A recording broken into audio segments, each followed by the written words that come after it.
Welcome back again to the channel. It's been a while I didn't present any video in English, and this time we'll discuss about the Cauchy-Schwarz inequality. So in this video we are going to prove the Cauchy-Schwarz inequality by using the property of projection of a vector onto another vector.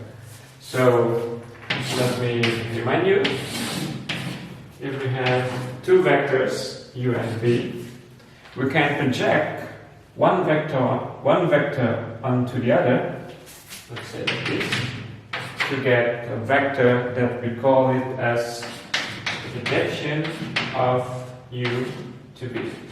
Okay?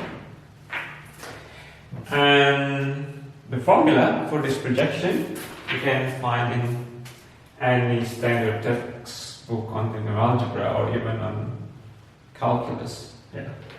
So the projection of u to v is, first basically it is a vector which is a multiple of v. So for example, if the u is going there, then the projection from u to v is going to be a vector with direction is opposite to v. So then in general it is just a multiple of v. So some scalar times v. And the scalar can be obtained by taking the dot product of u and v, and then we divide by the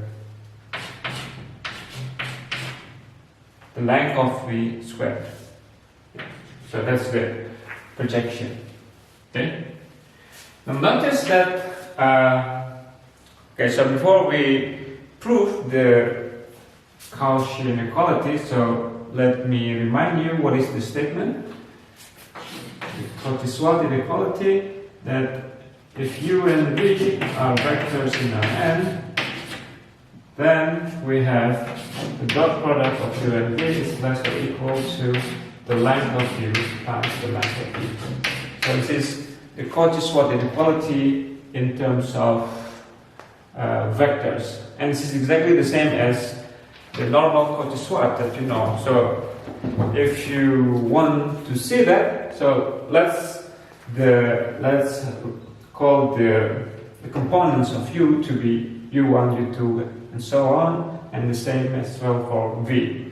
So therefore, on the left hand side, so if we rewrite this, on the left hand side we have the sum of ui vi from I equals 1 to n. Okay? And on the right hand side, remember that the length of u is just the square root of sum of ui squared. Okay?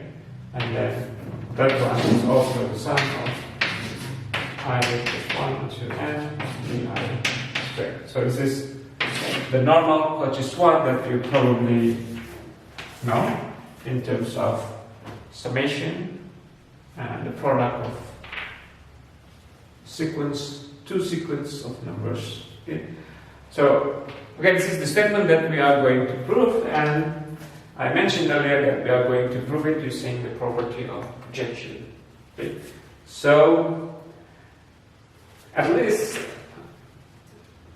in general, I'm not quite sure if we can apply this in general, but at least it works for R3.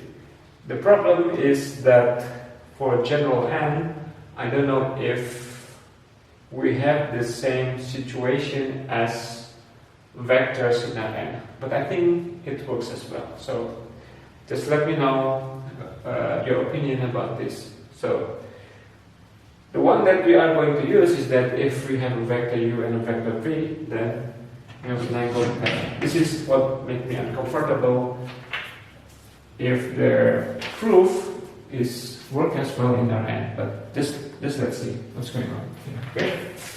Okay, so we know by theta the angle between u and v, and then from geometric picture we can see that the length of projection vector is exactly the length of u times cosine of theta. The length of u cosine. Okay. So, okay, maybe let's keep that. Keep the statement. Okay.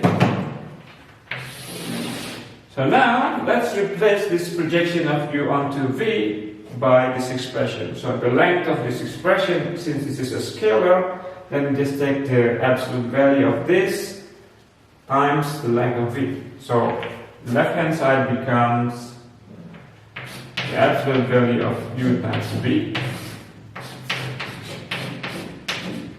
squared, and the length of v. That is exactly the length of this vector. Okay? Meanwhile, on the right hand side, we have it's equal to u cosine theta. Since the value of cosine is less or equal to 1, so this is less or equal to q. But this can be simplified. We can cancel one length of v on the top and one length of the v on the bottom. Okay?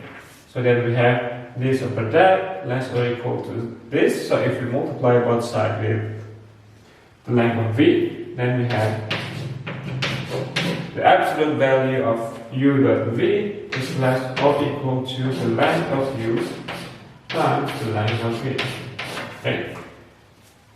But this guy is definitely greater or equal to the dot product of u and v, since this value can be negative. So if it is positive, it's exactly the same as this one, but if it is negative, that is certainly less than the absolute value of u of v. So in the end, we have exactly what we are looking for, the Cauchy-Schwarz inequality